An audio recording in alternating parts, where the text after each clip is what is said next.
mean, it's the best type of quality, man. Making sure that your fish is always fresh. The thing about it, man, when it comes to fish, I like making sure that it's fresh. But then other seafoods, I mean, you can get frozen. Like I'm not gonna lie, I think I got it somewhere. I get shrimp frozen, only because not just the fact that it's cheaper and you always need to save $1 sometimes. It's just to the point where it's frozen, uncooked, so it's raw, so you get to play around with it. A lot of frozen goods, they come already cooked, so you'll see cooked shrimp. I don't like getting cooked shrimp. I like, basically cooking my own shrimp to however I want it. I mean, what happens if I want to, basically boil it, cook it over, and then saute it on a skillet? So it all comes down to that. It definitely all comes down to how you prefer it.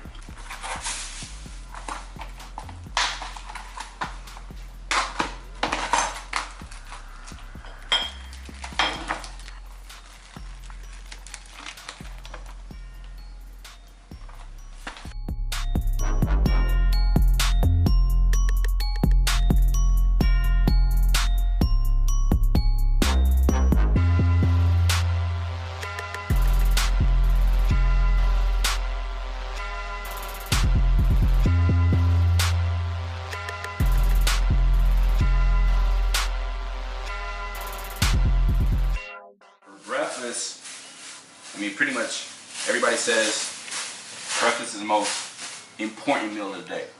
I agree. A lot of people aren't able to get up in enough time to basically have breakfast or have a balanced breakfast. Some people like, just getting some cereal on the go, a granola bar, something that's gonna basically put something in their stomach in the morning. But I think that you should wake up, take the time, wake up a little earlier, make your breakfast, prepare it, because that is the most important meal of the day. I personally like doing anything with eggs. I mean, when it comes down to it, anything with eggs is like, is what breakfast really is. Today, I'm gonna be making a little breakfast burrito with a twist. And this is just to show, just the passion behind it, Like I've always liked coming into a kitchen that's organized. All the kitchens that I've ran in my career, I always emphasize not just great food, but just being organized. I mean, just the fact that, I have from our meats to our produce to our starches all in order. I mean, stuff like that, that's something that I enjoy doing. Because once you have someone who also shares the same passion for you in the kitchen, say they come into your kitchen and they're like, wow, dude, you're actually organized, because that's exactly where I would put that. That's exactly where I would put that, and that's exactly where I would put that. So it just all comes to say, man, like dairy over here, dairy and milk all over here, especially with, so this is things that I like to go by. And the main thing that I want you guys to understand is that I'm cooking for you. I'm making your meal plan. I'm making your meal prep. I want you to love food the way that I do. So I appreciate food, the oranges of it, the whole 9 yards. So the way I appreciate it, I want you to appreciate it too. So, I mean, basically, your life is in my hands, sort of say. So I'm gonna make sure that you're not just getting great food, but just great quality of food. I'm not gonna basically cook anything for you that I wouldn't eat for myself, I wouldn't make for my family. So that's just basically some things to say. When it comes to cutting, of course you can't cut with a dull blade. I professionally love sharper knives. I mean, the sharper the better. I went ahead and got it's a Chef Master. It's a knife sharpener. So pretty much it's just simple. I like it doing it this way. I mean, it's the easiest way and the most safest way. Some people like doing it like this, but I've actually seen some of my cooks actually go down and actually cut their finger like right there. So the best way that I do it is having your hand straight open and just basically sharpen it just like that.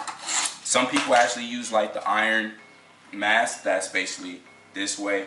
That's the professional way of doing it. But I mean, this is the most easiest way, fastest way, simplest way.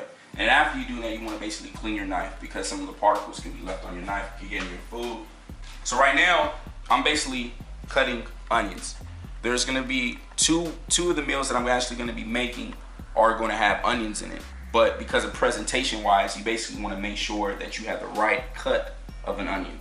So on this one, I'm actually doing diced onions. So you start off, of course, with a regular slice, going back, upon the grain. You can actually see the lining of the onion right here. Pretty much you can use it as like a tracer. You know, when we all grew up, we always had to trace on top of the lines, basically go from dot to dot to dot to dot. Well, actually you have a clear cut line that's like right there.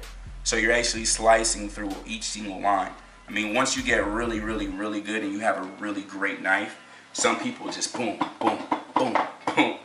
Easy like that. But since I have a slicer, I have a nice knife, I'm just gonna basically just come over, come over, come over, come over, come over, come over, come over, come over. So you pretty much have a nice pile size of diced onions. Cool? Slide that right here. So you have your onions, okay? Pretty much for, you know, the other set of onions that we're gonna be doing, we're actually gonna be doing a nothing but veggie salad with actually salmon. That's why we have the salmon right here. And then basically we're gonna have larger chunks of onion. Not the fact that, I mean, a lot of people are like, hey, you know what, onions this, it makes my breath stink. But when you're actually incorporating with other veggies and the seasonings that we're gonna use, you're hardly gonna be able to taste the onion. And when you do, it's gonna be more succulent, more delicious, more to the point where you're actually gonna like it and not like it at the same time. So all we're gonna do is basically do the same way, going along the grain, but we're gonna do just slices. Slices. And I'm going slow. I go much faster, but for you guys, I just go slow so you can actually see how it's done. Cool? So we pretty much have our onions. Slices, slices, slices, slices, slices. Take that piece out. Throw that one away. But we pretty much have slices, okay? And then once you basically throw it on a skillet, it actually breaks apart, kind of like this. So all this just breaks apart in the skillet. Boom, okay? Now we're actually doing stuffed bell peppers. The stuffed bell peppers is actually gonna be for a snack. We're gonna actually have ground turkey, a couple of veggies, this, that, and the other. We got some Mexican style cheese that we're basically gonna throw on top of it and garnish, which I love so much. It goes great just for presentation wise, a garnish of cilantro since it's a Mexican style type of food, okay?